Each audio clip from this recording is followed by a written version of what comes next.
Баршаңызға сәлем. Өзі сондай жұп-жұмсақ, үгітіліп тұратын, аузыңызға салсаңыз дәмі сондай нәп-нәзік печенье дайындайтын боламыз. Видеоны соңына дейін тамашалаңыз. Жұмсақ сармайымызды басып, үстіне 17 ас қасық ұн қосамыз. Яғни 250 грамм ұн болады. Ұн мен май біраз біріккенше осылай қолымызбен басып, қасығымыздың 3/1 бөлігіндей тұзды 100 грамм бөлме температурасындағы суға қосып, ұнымызға құйып, жұмсақ қамыр елейміз.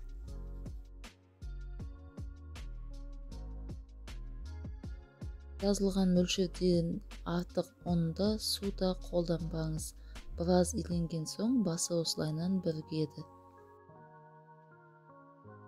Осындай бір тегіс қолыңызбен ұстағанда майда қамыр шығады. Бетін салафанмен жауып, 10 минутқа тындырып қоямыз. 10 минут өткен соң қамырымызды қайтадан басып, илейміз. Қанған қамырыңыз жақсы жайылатын болады. Тағы да бір 5 минутқа тындырамыз. Тынған қамырымызды оқтауымыздың көмегімен тік 4 бұрышты формаға келтіреміз.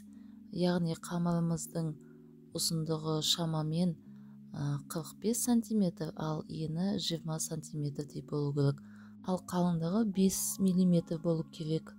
Жұмсақ сармайымызды қамырымызға бір тегіс қылып жағып шығамыз. Сосын осылайынан видеодағыдай қаттап, майы сіңу үшін салафанмен жауып 10 минутқа қойып қоямыз.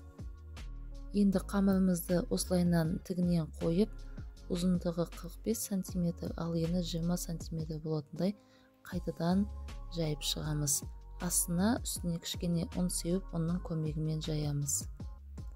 Енді көз мөлшермен дәл осылайынан 15 см болатындай 3 бөлікке бөліп алып, тағы да соңғы рет қаттап тындырамыз. 5 минутқа тындырсақ жеткілікті. Егер майларыңыз еріп жатса, 5 минутқа тоңазытқышқа салып қойсаңыз болады. Қамырымызды қайтадан осындай ұзындығы 60 см және де сол ені 20 см болатындай қылып ұзын қылып жаямыз да, осылайынан бөліктерге бөліп шығамыз. Ішіндегі салмасы өзіңіздің қалауыңыз бойынша мен сүзбе салдым. Осылайынан шетін кесіп, бетін қаттап, қатты баспаңыздар шетін, сәл ғана бассаңыз жеткілікті. Қамыр өткен жұмсақ, өзі жабысады. Сүзбеңізге кішкене қант қосуды ұмытпаңыз, себебі қамырында қанты жоқ. Шеттен қатты бассаңыз піскен кезде көтерілмей қалуы мүмкін. Ішіндегі салмасын 2 түрлі қылып жасадым, екіншісіне осындай тосап салдым. Үстіне жұмыртқаның сарыуызын жағып, қантымызды сеуіп, 210 градуста 20 минут пісіріп аламыз. Міне біздің печеньеміз пісті. Қазір сіздерге ортасын ашып көрсетемін.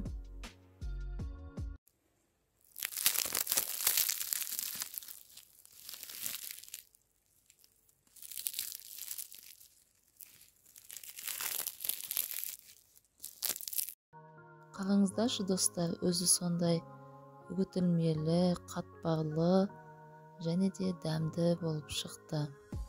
Құрамы қарапайым үйдегі заттармен жасалатын болғандықтан міндетті түрде жасап көріңіз.